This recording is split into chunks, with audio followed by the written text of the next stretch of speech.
राधे कृष्ण। आप सभी को राधा अष्टमी की हार्दिक शुभकामनाएं।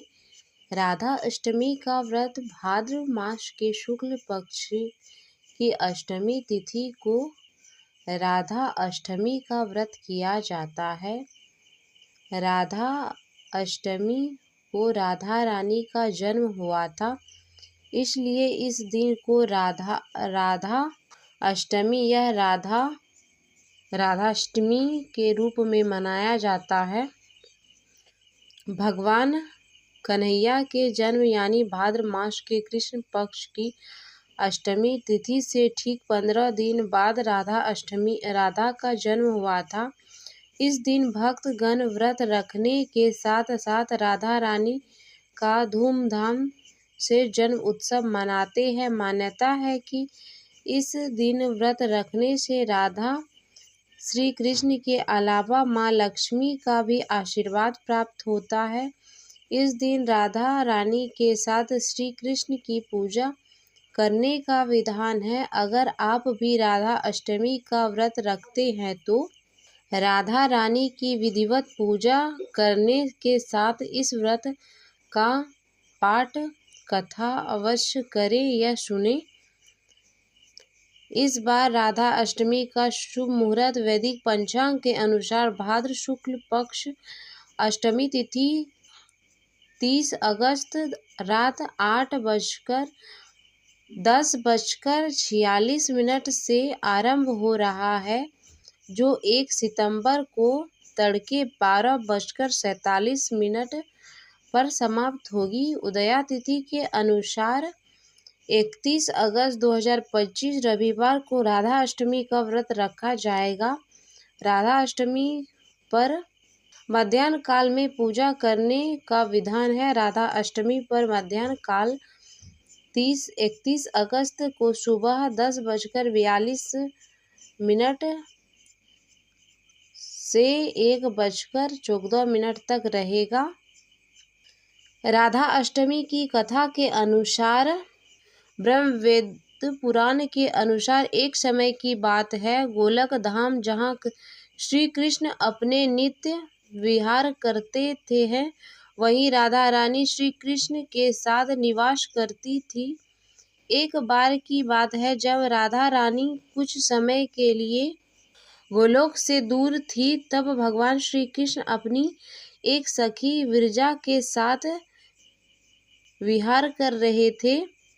जब राधा रानी जी को इस बात का समाचार मिला तो वे अत्यंत क्रोधित हो उठी और तत्काल श्री कृष्ण के पास पहुंचकर उनसे कठोर वचन कहने लगी। राधा रानी का यह रूप देखकर श्री कृष्ण के परम मित्र श्रीदामा को बहुत दुख हुआ। उन्होंने सोचा कि राधा जी ने प्रभु श्री कृष्ण से अनुचित व्यवहार किया। इसी कारण क्रोधवश श्रीदामा ने राधा जी को श्राप दे दिया कि हे देवी, आपको अपने दिव्य धाम लोकों को छोड़कर पृथ्वी लोक पर जन्म लेना पड़ेगा।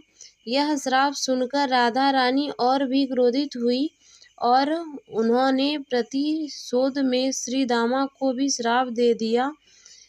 हे श्रीदामा, तुम भी राक्षस कुल में जन्म लोगे और वहां अपने कर्म के कारण अत्यंत मृत्यु को प्राप्त होगे। राधा जी के श्राप के फलस्वरूप श्रीदामा का जन्म शंखचूड़ राक्षस के रूप में हुआ। यही शंखचूड़ भगवान श्री विष्णु का अत्यंत अन्य भक्त था, जिसके बाद में भगवान शिव ने युद्ध में पराजय किया। उधर जब राधा जी अवस्था में पहुंची तब उनकी सखी विरजा यह दृश्य देखकर अत्यंत व्यथित हुई और वहां से चली गई। वह जाकर नदी स्वरूप में परिवर्तित हो गई। श्रीदामा और राधा जी के बीच शापी की इस लीला के बाद श्री कृष्ण ने राधा जी को समझाते हुए कहा कि प्रिय, अब आपको पृथ्वी लोक पर जन्म लेना होगा। वहाँ आप वृषभानु जी और उनकी पत्नी कृति देवी की पुत्री के रूप में प्रकट होगी। सांसारिक दृष्टि से आपका विवाह रायानन नामक वैश्य से होगा, जो मेरा ही अवतार होगा। इस प्रकार पृथ्वी पर भी आप मेरी प्रिय स्वरूप में रहेंगी, परंतु हमें वहाँ वियोग और मिलन दोनों की लीला का अनुभव करना होगा। भगवान श्री कृष्ण के वचन के पश्चात योग माया ने कृति देवी के गर्भ में प्रवेश किया। जब कृति देवी राधा रानी कन्या स्वरूप में प्रकट हो गई, इस प्रकार देवी राधा का दिव्य अवतार पृथ्वी पर हुआ और वे वृषभानु जी की लाडली पुत्री के रूप में बरसाना धाम में।